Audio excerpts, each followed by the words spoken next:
जय हिंद मेरे प्यारे बच्चों, कैसे हैं आप सभी लोग। उम्मीद है बढ़िया होंगे। बच्चों, एनडीए सेकंड 2025 की नोटिफिकेशन आउट हो चुकी है और जो भी बच्चे इसके लिए इंटरेस्टेड हैं वो अपना फॉर्म फिल कर सकते हैं। इसकी जो लास्ट डेट है वो 17 जून है, तो आप लास्ट डेट का इंतजार ना करें, आप जितना जल्दी हो सकता है उतना अपना फॉर्म फिल कर लें।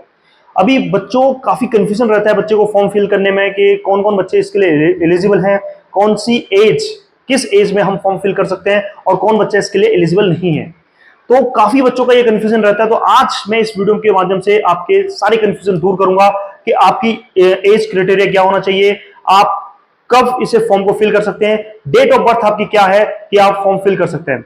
कि जैसे कि अगर एग्जांपल देते हैं कि जो आपका सितंबर का अटेम्प्ट है कि कौन बच्चे इसे फिल कर सकते हैं। अगर कोई बच्चा 1 जनवरी 2007 का उसका डेट ऑफ बर्थ है या इसके बाद का डेट ऑफ बर्थ है, वो बच्चा इसे फॉर्म को फिल कर सकता है। इससे पहले की जिसकी डेट ऑफ बर्थ होगी वो इसके लिए एलिजिबल नहीं है।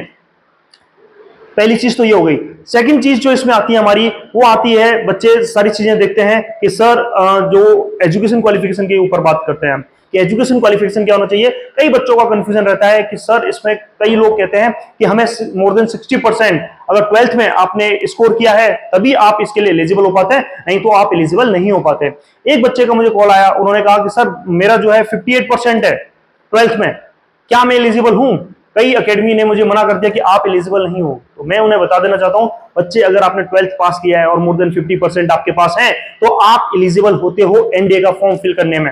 आपका एनडीए की जो नोटिफिकेशन है, आज मैं आपको एनडीए की ओरिजिनल नोटिफिकेशन दिखाऊंगा, जो कि गवर्नमेंट की नोटिफिकेशन है, यूपीएससी की नोटिफिकेशन है, आपको मैं उसे दिखाऊंगा। वहां आप देखिएगा कि वहां कई परसेंटेज का कोई जिक्र नहीं कर रखा कि कितनी परसेंटेज आपको होनी चाहिए, डेट का भी कोई जिक्र नहीं है। जो चीजें हैं वो सारी चीजें वहां करेंगे। कई बच्चे कहते हैं सर जो नोटिफिकेशन आता है उसमें आता है 16.5 टू 19.5 तक एलिजिबल होते हैं।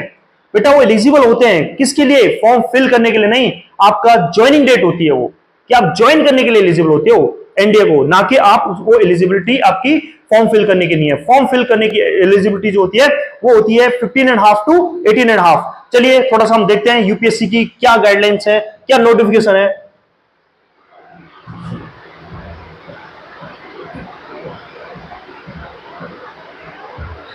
ये यूपीएससी की नोटिफिकेशन है बेटा, ये यूपीएससी का आप साइट से इसे डाउनलोड कर सकते हैं।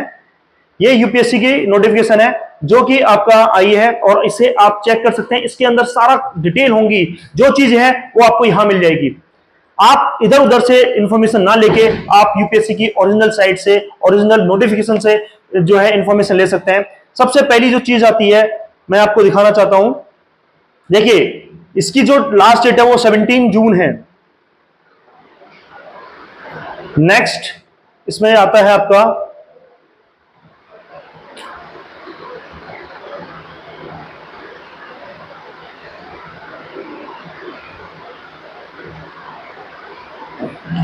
एज का, आपको एज का ये देखिए, ये है एज बेटा, जो not earlier than 1 January 2007 and not later than 1 January 2010, इसके बीच के जो बच्चे होंगे वही आपके जो है 1 जनवरी से पहले का बच्चा नहीं होना चाहिए 2007 इस सितंबर वाले अटेम्प्ट के लिए। पहली चीज ये है। दूसरा, 1 जनवरी 2010 से पहले का बच्चा, इसके बाद का बच्चा नहीं होना चाहिए। अगर वो इससे इनके बीच में नहीं है तो वो एलिजिबल नहीं होता आपका सितंबर वाले अटेम्प्ट के लिए। नेक्स्ट जो चीज मैं आपको दिखाना चाहता हूं वो आपका है वैकेंसीज। देखिए आर्मी में टोटल जो वैकेंसी है वो 406 हैं और आर्मी में 208 है, जिसमें कि 10 कैंडिडेट्स आपके फीमेल कैंडिडेट्स के लिए रिजर्व है। 42 आपका नेवी में है, ऐसे ही 92 इसमें आपका एयरफोर्स में है और 36 नेवल एकेडमी में है। इसकी सीटें हैं, फीमेल की सीटें दे रखी हैं इसमें 5, इसमें 2, फिर यहाँ नेक्स्ट 2 और आपका नेवल एकेडमी में 4 सीटें आपके लिए रिजर्व हैं गर्ल्स के लिए। तो टोटल सीटें 406 हैं। तो आपको ये भी कंफ्यूजन आपका दूर हो जाएगा कि कितनी सीटें कहां आपके लिए मिल रही हैं और टोटल सीटें कितनी होने वाली हैं। सबसे ज्यादा सीटें जो होती हैं वो होती है आर्मी में। सबसे ज्यादा सीटें कहां होती हैं, आर्मी में होती हैं। तो अगर आपको अभी भी कोई कंफ्यूजन है रिलेटेड टू दिस, अगर आपको इससे रिलेटेड कोई प्रॉब्लम है, कोई दिक्कत है या फॉर्म फिल करने में कोई प्रॉब्लम आती है, तो नीचे दिए हुए नंबर पे आप कांटेक्ट कर सकते हैं और आपकी पूरी हेल्प की जाएगी। जय हिंद, जय भारत।